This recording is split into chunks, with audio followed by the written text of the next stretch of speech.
ان فی ذلک لآیا، اس میں بہت بڑی نشانی ہے، لمن خاف، اس شخص کے لیے، خاف عذاب الآخرہ، جو آخرت کے عذاب سے ڈرتا ہے۔ تو یہ جو بستیوں کے واقعات اللہ نے بیان کیے نا، ان میں جن کے دل میں آخرت کا خوف ہے، اللہ کے سامنے کھڑے ہونے کا، جواب دہی کا خوف ہے، ان کے لیے بہت بڑی نشانی ہے، عبرت ہے، جس کو دیکھ کے وہ اپنے اعمال کو درست کر سکتے ہیں۔ یہ آخرت کیا ہے؟ ذالک، یہ وہ دن ہے، یوم، یہ ایک ایسا دن ہے، مجموع لہ الناس، جس دن کے لیے لوگوں کو جمع کیا جائے گا، ساری انسانیت ایک میدان میں جمع ہو جائے گی۔ وذالک یوم، اور اس دن کو ہم ایک اور انداز سے ڈیفائن کرتے ہیں، یہ وہ دن ہے یوم مشہود، جس میں حاضری ہوگی، آدم سے لے کے قیامت تک آنے والا آخری انسان بھی وہاں اس میدان میں حاضر ہوگا۔ وما نؤخرہ، کب آئے گا یہ دن اے اللہ، اب تک کیوں نہیں آیا؟ تو اللہ فرماتے ہیں ہم اس کو مؤخر نہیں کر رہے، الا، مگر، لاجل، ایک وقت کے لیے، معدود، جو اللہ کے علم میں گنا جا چکا ہے۔ کتنے سالوں کے بعد آئے گی، کتنی صدیوں کے بعد آئے گی، کتنے دنوں کے بعد وہ قیامت آئے گی، کتنے گھنٹوں کے بعد، کتنے منٹ کے بعد، کتنے سیکنڈوں کے بعد، وہ تمام چیز ہمارے پاس، وہ ہمارے ریکارڈ میں موجود ہے، وہ ہم نے گنے ہوئے ہیں وہ سارے دن، اس تک کے لیے ہم اس کو مؤخر کر رہے ہیں۔ تو وہ قیامت تمہاری مرضی سے نہیں آئے گی، وہ اللہ کی مرضی سے آئے گی۔ یوم یاتی، لیکن جس دن آئے گی، لا تکلم نفس الا باذنی، کوئی شخص کلام بھی نہیں کر سکے گا مگر اللہ کے اجازت سے، اللہ کی اجازت سے۔ ایسا اللہ کا جلال ہوگا، خوف ہوگا۔ فمنہم، اور لوگوں کی دو قسمیں ہو جائیں گی، فمنہم شقی، ان میں سے بعض بدبخت ہوں گے، وسعید، اور بعض خوش نصیب ہوں گے۔ جو بدبخت ہوں گے، ناکام ہوں گے، ان کا کیا حال ہوگا؟ فَأَمَّا الَّذِينَ شَقُوا، بہرحال وہ لوگ جو بدبخت تھے، فَفِي النَّارِ، وہ آگ میں ہوں گے، لہم فیہا، اس آگ میں ان کے لیے، زفیر و شہیق، چیخ و پکار ہوگی۔ زفیر اور شہیق کا میں نے جب لفظی ترجمہ بتا رہا تھا پچھلے ایپیسوڈ میں، اس کو میں نے ڈیفائن کیا تھا، کسے کہتے ہیں زفیر کسے اور شہیق کسے۔ تو خلاصہ اس کا یہ ہے کہ بہت زور سے دھاڑے مار مار کے اس جہنم کی آگ میں وہ چیخ رہے ہوں گے، خالدین فیہا، اور اس آگ میں وہ ہمیشہ رہیں گے، ما دامت السماوات والارض، جب تک آسمان اور زمین قائم ہیں، الا ما شاء ربک، ہاں یہ کہ اللہ ہی چاہے، الا یہ کہ اللہ ہی چاہے۔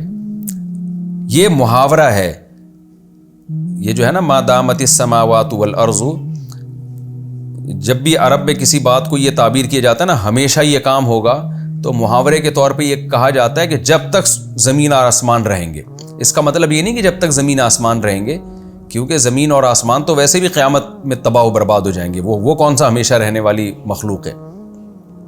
تو یہ محاورے کے طور پہ کہا جاتا ہے، اس میں حقیقت مراد نہیں ہوتی۔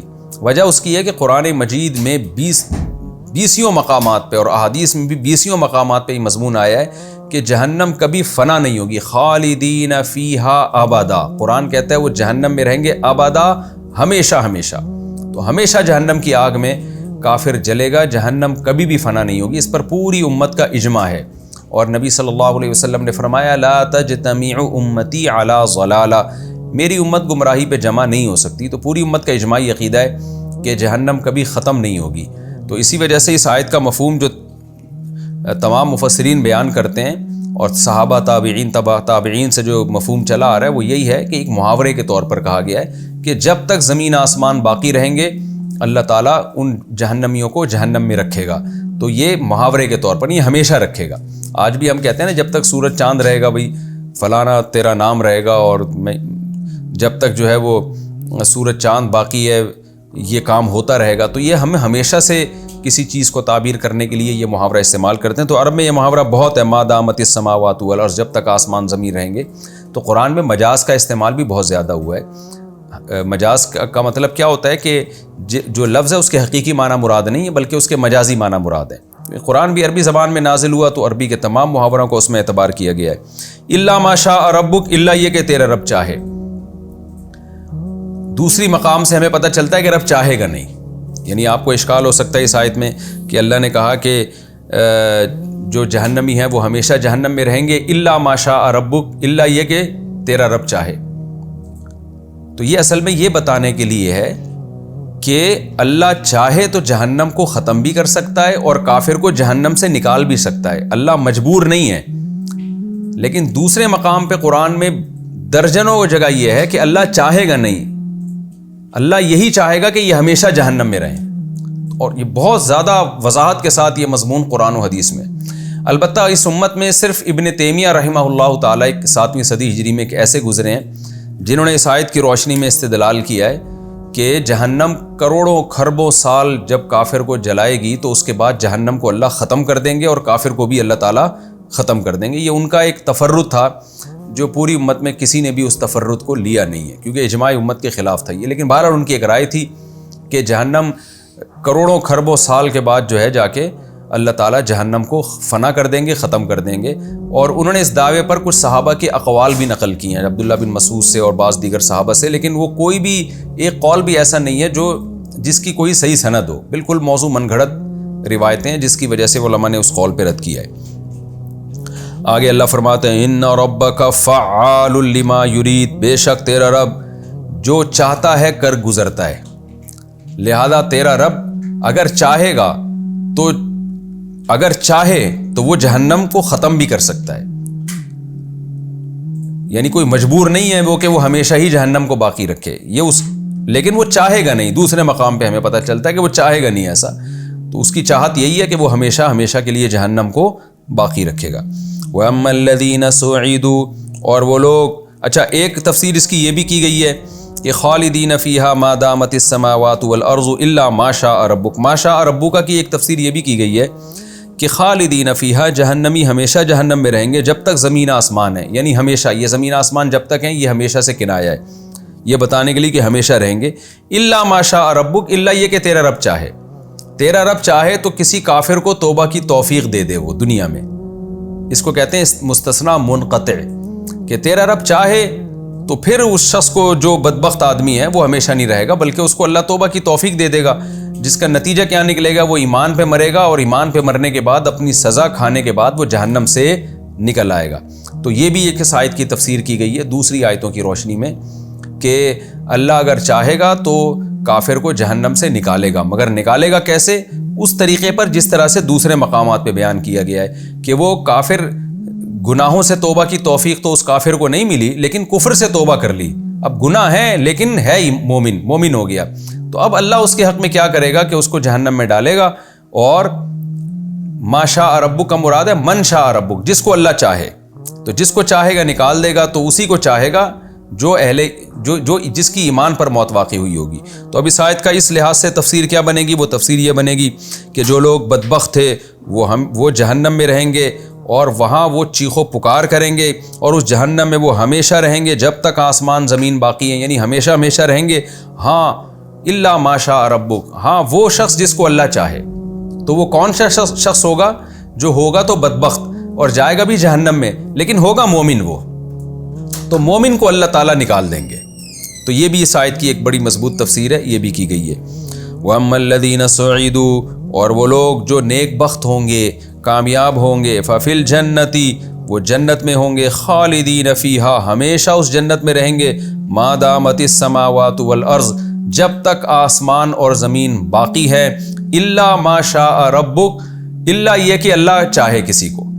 اب اس میں بھی یہ ڈر لگ رہا ہے کہ اچھا یعنی جنتی ہمیشہ جہنم میں تو رہیں گے جب تک آسمان زمین باقی ہے، تو وہ تو میں نے بتایا ایک محاورہ ہے، آسمان زمین باقی ہیں، اس کا مطلب یہ نہیں کہ جب تک آسمان زمین باقی ہیں مطلب ہمیشہ رہیں گے، لیکن اگلے جملے سے انسان ڈر سکتا ہے کہ الا ما شاء ربک، اچھا کوئی ایسا بھی ہوگا جس کو اللہ جنت سے نکال دیں گے۔ تو آگے اللہ نے اس وہم کو ختم کر دیا کہ جہنمیوں کے بارے میں تو یہ امکان ہے کہ کوئی جہنم میں جا کے نکل آئے، جنتیوں میں یہ امکان نہیں ہے۔ کیوں؟ عطاءً، یہ ایک ایسی عطا ہوگی جنت غیر مجزوز، جو ختم ہونے والی نہیں ہے، جس میں انقطاع نہیں ہے۔ تو کیا مطلب؟ اللہ چاہے گا ہی نہیں ہے، یعنی اللہ چاہے تو جنتی کو جنت سے نکال تو سکتا ہے، یہ اس کی قدرت ہے، لیکن عطاءً خبر ہماری یہ ہے کہ یہ ایک ایسی عطا ہے غیر مجزوز جو کبھی ختم ہونے والی ہے نہیں، یعنی اللہ چاہے گا نہیں، اس لیے اللہ نے خبر تمہیں یہ دے دی کہ میں ہمیشہ جنت میں رکھوں گا۔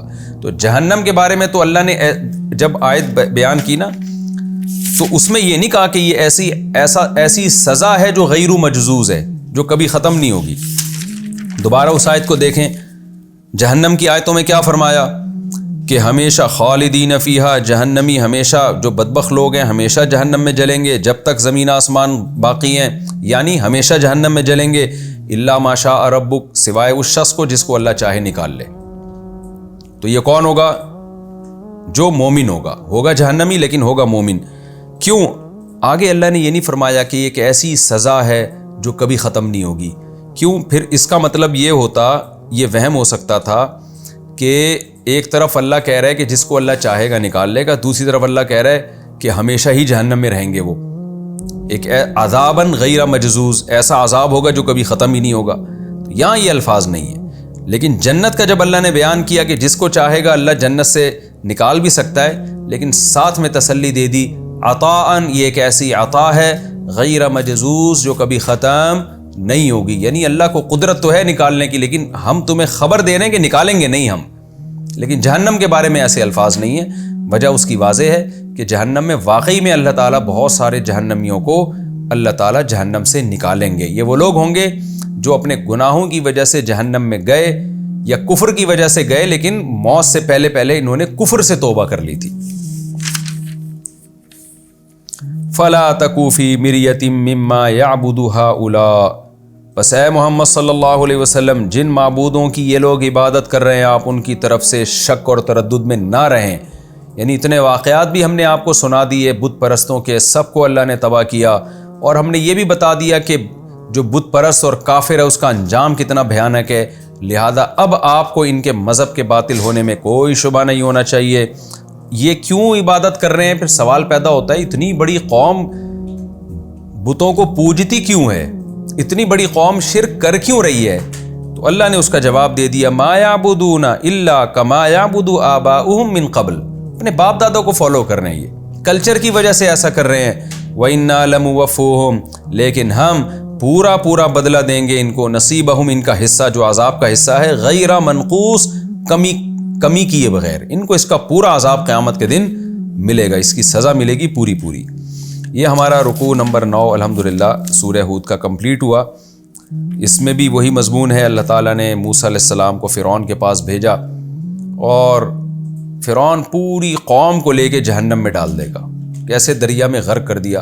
ہمیں سبق کیا ملتا ہے کہ خدا را ہم ترقی یافتہ قوموں کو غلط چیزوں میں فالو نہ کریں۔ آج ہم نے کیا کر دیا، ہماری ینگ جنریشن انگریزوں کے پیچھے چل رہی ہے، یورپ کے پیچھے چل رہی ہے، کافر کے پیچھے چل رہی ہے، امریکنز کے پیچھے چل رہی ہے، یہ نہیں دیکھ رہے کہ کس چیز میں وہ صحیح ہیں کس چیز میں وہ غلط ہیں، بس چونکہ وہ ترقی یافتہ ہیں لہذا وہ صحیح ہیں، ہر چیز میں وہ صحیح ہیں۔ تو ایسا نہیں ہوتا، ایسا نہ ہو کہ وہ جہنم کا ایندھن بنے اور آپ کو بھی اپنے ساتھ جہنم کا ایندھن بنا دیں۔ ترقی یافتہ تو فرعون تھا، موسیٰ علیہ السلام تو ترقی یافتہ نہیں تھے، لیکن حق پر موسیٰ علیہ السلام تھے۔ تو قرآن کہہ رہا ہے فرعون جہنم میں خود بھی جائے گا اور اپنے ساتھ ایک پوری قوم کو جہنم کا ایندھن بنا دے گا۔ اور پھر اللہ نے اس کے بعد ہمیں بتایا کہ نیک بخت لوگوں کا کیا انجام ہونے والا ہے اور برے لوگوں کا کیا انجام ہونے والا ہے۔ کتنا سخت ترین انجام ہے برے لوگوں کا کہ وہ جہنم کی آگ میں کیسے چیخیں گے، دھاڑے ماریں گے۔ اللہ ہمیں اس برے انجام سے محفوظ رکھے۔